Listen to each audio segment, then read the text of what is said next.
Well, Reid, are you ready to do this COVID update? Can't wait. Woo! This is like week 5 of this. I don't know that I've ever reviewed data so consistently, week over week over week. I don't know what that says about you or us. The same exact data points. Usually I'm bumping between properties, but it's pretty crazy. All right, industry impact. So first off, leasing trends, which at first it looks really scary when we were doing our prep on this. It looked like, okay, great, it's going up into the right, which is a negative thing because this is how many available units are on the market. But then our data team pointed out that we've actually started to flatten out. So finally, from last time we updated to now, we're flattening the amount of available units. Yeah, the key on this stuff is really to focus on that bar. In this case, it's not quite the last week, but the last 2 weeks. So that's worth mentioning. So everybody's been curious how this is going to unfold, like when those trends are going to start to shift back to normal. And while this is still way above where we'd like to see it, the key takeaway is that in the last couple of weeks, things have started to flatten out, which is great. Yeah. And I think what our team was saying was they also didn't see in the last week any new properties open up, which there's going to be some pent up demand with. I know that construction is still considered a essential service, and so it doesn't seem like they've halted all construction on new builds. But since no one's coming online right now, at least we didn't see any over the last week. There's going to be, you would imagine, like, okay, this will hopefully start to dip down where people start to lease apartments again. But then you have this like floodgate open of these new properties that launch that could pop us back up in the amount of available inventory. For sure. Yep. All right. So this is looking at absorption rate of the top 20 markets against Seattle and New York. We've been watching New York because to me, it's been the most interesting one, this blue line that kind of has been swaying dramatically. And this last week, it's come back down more to normal, to being more flat. But if it follows the previous trend, it'll probably dip below the line next week and then be right up top again. Yeah, I mean, this one's been interesting enough that I'd love to get, I guess, underneath it a little bit more to see within New York, like, I guess, which boroughs, which cities like Brooklyn, for example, how they're being impacted. I mean, it's high concentration in New York City, but this is actually New York State. So we're not even getting a full look. And I think we may have... No, this is New York. Later we have New York State. Okay. I'm sorry. Yeah, it is. But I'm still curious, what it looks like underneath that. Yeah. All right. And then this is absorption rate of high case states of COVID versus low case. And we grabbed the high versus low case from the CDC website. I'll let you take this one. Well, to me, this is all positive. This somewhat supports, the flattening out that you saw the last 2 weeks on the available units. And obviously those, I guess the relationship of the data is reciprocal, but this helps showcase a little bit more. And there isn't much change between higher and lower case reported states. So I think that's mostly positive. But everything you see here, with the exception of Washington State, has been on the upward trajectory, albeit somewhat, modest. But looks good to me the last couple of weeks. Yeah, the lowercase states are starting to finally climb back up for sure. All right, so now we're getting into marketing data. So as a reminder, what this slide is we're pulling most of this data from Google Trends, but we have last year's apartment for rent against this year's apartment for rent. So apartment for rent being this green and blue line. And you'll see that when COVID hit, we have a lot less interest in people searching for apartments for rent compared to last year. But slowly they're starting to converge, and you'll see that on future slides as well. And then we have the orange line, which is searches for COVID, and the yellow line, which is searches for unemployment. And we had seen that unemployment lagged. It's very clear here that lagged behind COVID searches. But over the last couple weeks, there's still been quite a bit of activity on COVID, less so on unemployment, less so on COVID. Yep. Great to see, though, the year-over-year trends starting to close the gap there. I'll be really fascinated now with some of these, I guess, packs that the governors are making on the East Coast and the West Coast. How, if at all, that does affect leasing trends and search volume, as some of these lockdowns are not fully being removed, and the social distancing is obviously still expected for the next few months. But several of those states are saying we're going to have to gradually be reopening our economies. Obviously, Trump's talking about the same thing. And so will that, provide some sort of uptick or boost to search volume and ultimately for the leasing trends? So really curious to see the next 30 days.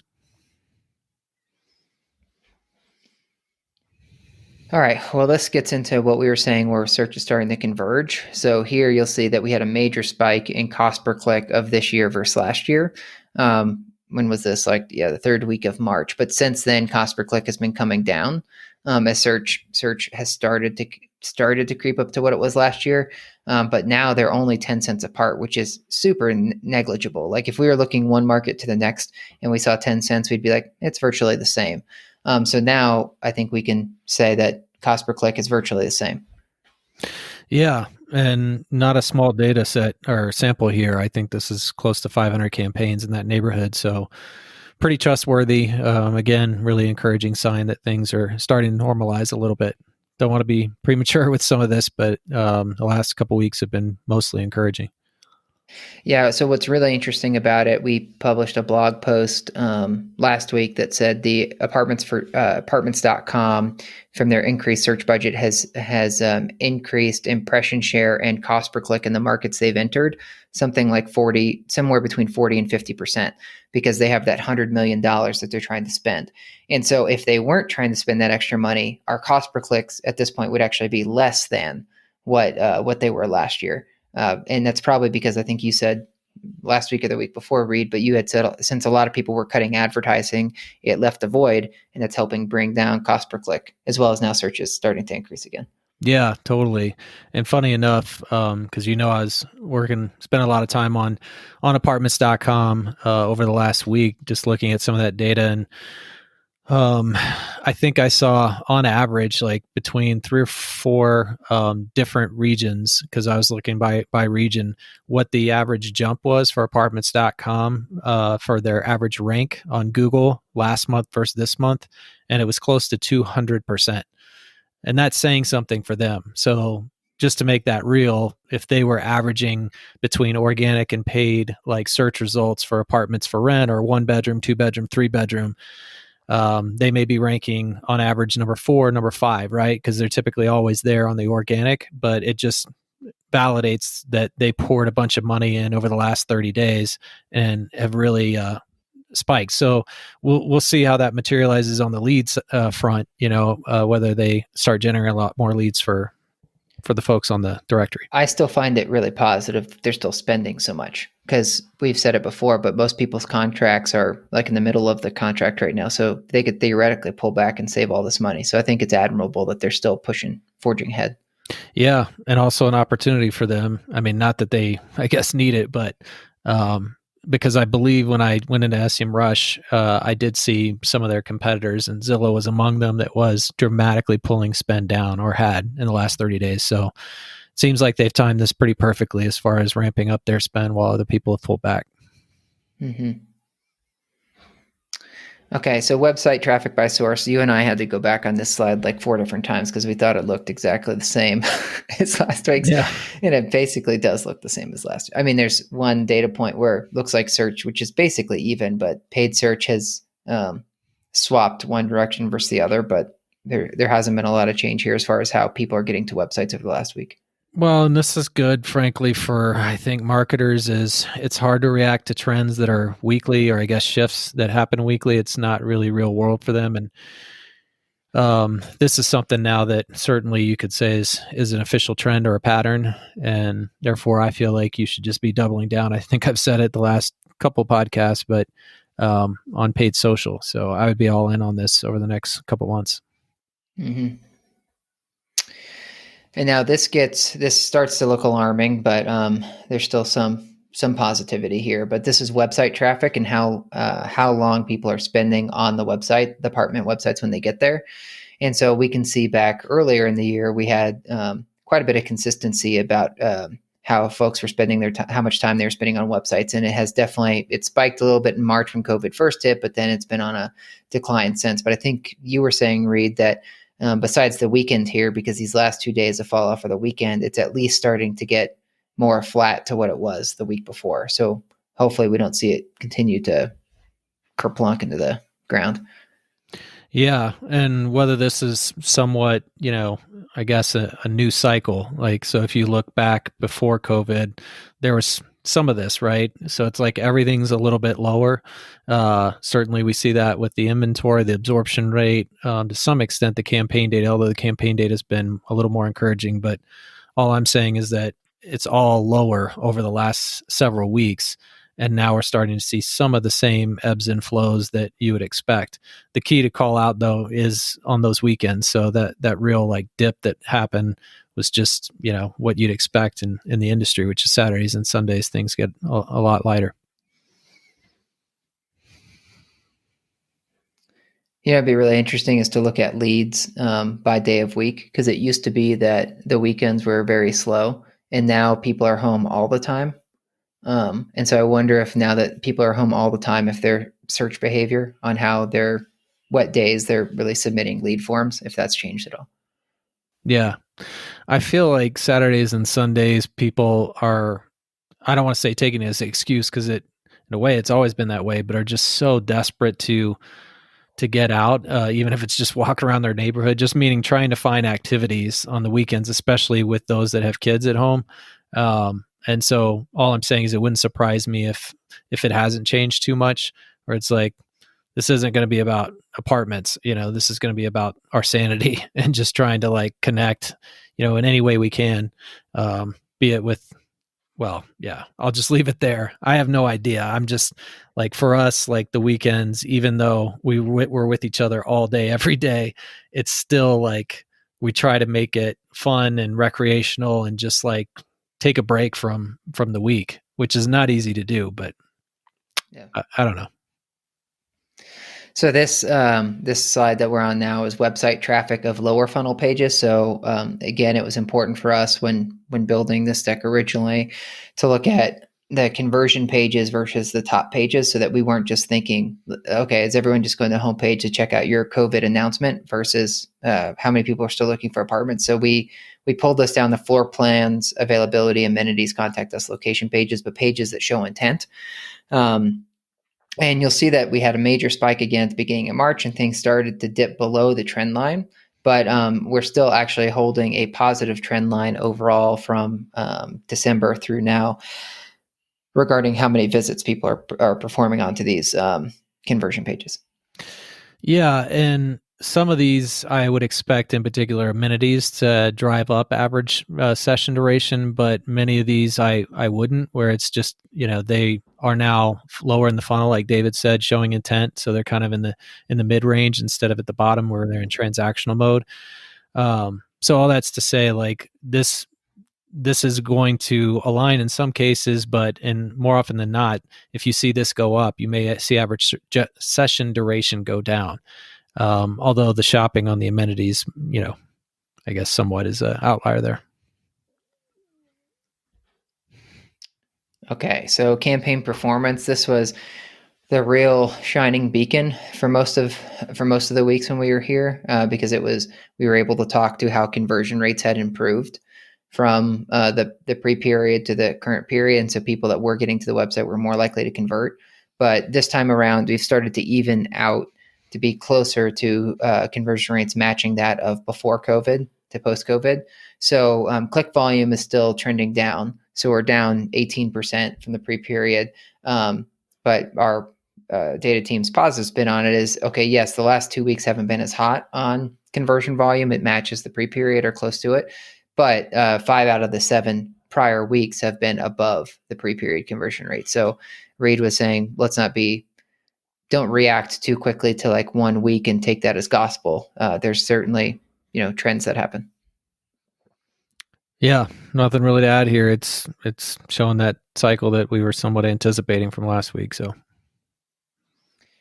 Yeah, this next slide got a little scary as I started to look at it, but I'm trying to, as you said, not get too stuck up in a 1 week outlier.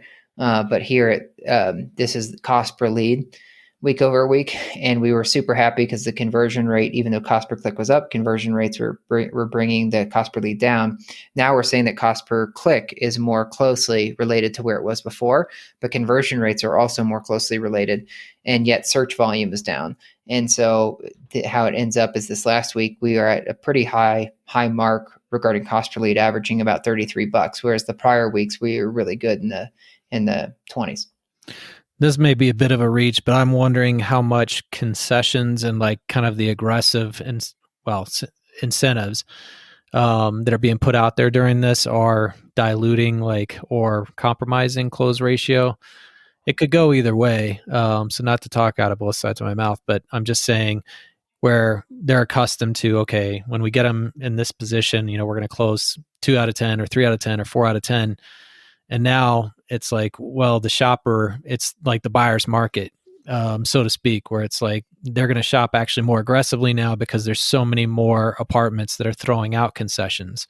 So that would be an interesting one to look at, is what is, the average concession change been since COVID, and the number of apartments offering concessions, because that's going to dilute, I would think, cost per lead. Or when I say dilute it, it's going to increase it. Yeah, super interesting. The Real Page webcast that was going over pricing during COVID, they were recommending not overreacting, similar to what you had said about marketing, but they were saying don't overreact and start throwing concessions out out there heavily, because they said during the 2008 crash, what ended up happening was people started just like throwing concessions at, just hammering the market with 2 months, 3 months free, and they got their rent roll all jacked up for the next 24 months. So they were saying that it just takes a long time to end up recovering from that. And sometimes they were saying that owners and operators will throw out concessions so that they can keep the overall like monthly lease high, so that for their numbers it looks good. But again, they were just saying don't overreact to that. They said in some instances maybe it does make sense. So their advice was like, if you are leasing 3-bedroom apartments, most 3-bedroom apartments lease during the summer season. Once school season starts, you don't lease a lot of 3-bedrooms. So they were advising like, okay, if you have to throw out concessions, do it for 3-bedrooms, because it kind of halts once you get into the school year. But otherwise, for your other units, you could really do damage to your rent roll for the next 24 months if you get kind of crazy with your pricing or concessions. Thought it was really, really interesting webcast. So anybody interested should definitely go check it out. Yeah, it makes total sense. I think I mentioned that on the first, like when we kicked this off with a webinar, as we were looking at some of those deals that were being put out right away, and just the concern, the opposite, of course, of all boats rising, is that if it does become a snowball effect with those concessions, that it could deliver the outcome you're talking about, where it's just a nightmare for the next 24 months. And just very misleading too, right? As far as where the economy's at, or at least where this industry is at, is if you're only looking topically at, the occupancy rates and leasing trends, but you're not factoring for the actual NRI or NOI, then, you don't have a very good or a clear picture on what's really happening. Right. So this is a new slide for this week, and I think we may go a little bit deeper into this with the full webinar recap that we do next week. But this is basically call volume across our portfolio for week over week. And the main thing, Reid, well, maybe I shouldn't hit this. Maybe you should hit this because you were the one that was going Rain Man on asking Adam for this slide. Yeah, well, we've been showing, cost per click, cost per lead, but when we talk conversions, this is obviously one of the key data points that all of our clients orient around, which is, how does the call volume look? So this is super promising. I'll qualify that I somewhat expected call volume to go up, just meaning there's going to be less drive-bys, right? So hard to say how much of that is what's influencing this, because there are more people at home that are going to have to stay at home. So as they're doing their shopping, wouldn't calls naturally go up?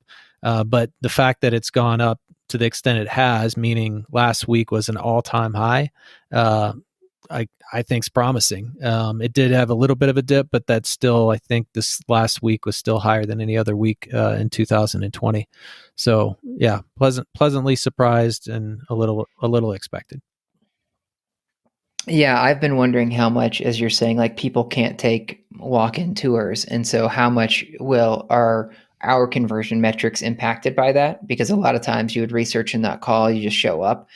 So you would think, just as you said, that you would see a markedly higher call volume and form fill volume just because people can't go out.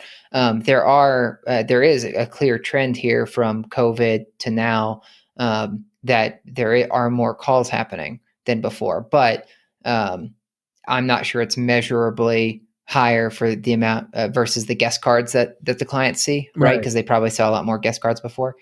Now there are some things that we don't capture. So like a lot of our properties are doing like Facebook um, video calls and Zoom calls and things like that, and we don't see those on here. Like if they add like a Facebook Messenger, like hey, click here to take a tour type of thing. My favorite thing about this, besides what you said about like the last 2 weeks being the highest of this year from a call volume perspective, that's a real positive note, but was that our team analyzed the calls and saw that over the last 30 days, only 2.8% of the calls have been referencing COVID or coronavirus or had some sort of language built around the keyword groups that we have slated for COVID and coronavirus. So this is actual conversations on the calls that are happening. People, if they're referencing either side, agent or prospect leasing, uh, uh, if they're referencing COVID, coronavirus, or any number of keywords related to it. I thought the number was going to be much higher when we when this got turned on. I was like, oh, we're going to see like 25% of the calls that say like, how's COVID treating you? But that just doesn't seem to be the case, which really surprises me. Yeah, it does. I mean, I don't know that it'd be my first question, but I'd be curious if I was, calling an apartment, looking to rent or even a resident. You would think because this doesn't, I don't believe, strip out the resident. So I feel like just with Mm-mm. resident inquiries, like, what are you guys doing about COVID-19? How are we handling that? Amenities, like you can't shut it down because of COVID-19, or I'm glad that you did. Whatever.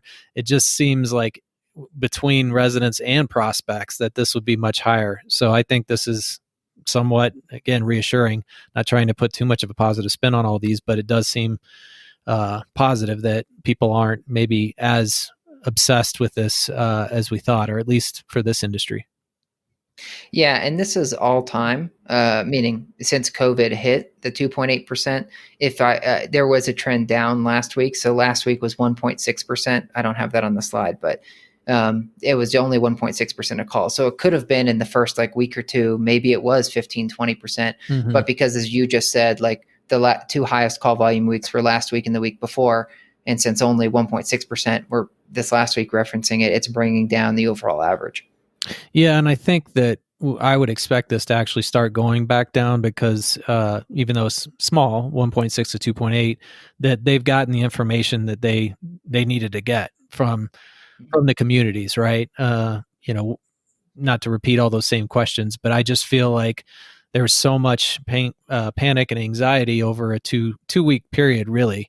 And now along with a lot of other things, it's starting to flatten out. So hopefully we see that number even get smaller next week. Yeah. All right. So we're just wrapping up with marketing strategy. So this is our funnel slide, which we just showed last week versus this week. Effectively, it's the same story we've been saying the whole time, but the upper funnel stuff is still super strong to have a 0.92% click-through rate. I think, Reid, you were saying last time the metrics are usually like 0.1 to 0.3 or something for those upper funnel. Yeah, depending on which of these platforms specifically. So we did group them together, but this is still, from my perspective and experience, just exceptionally high when it comes to that upper funnel.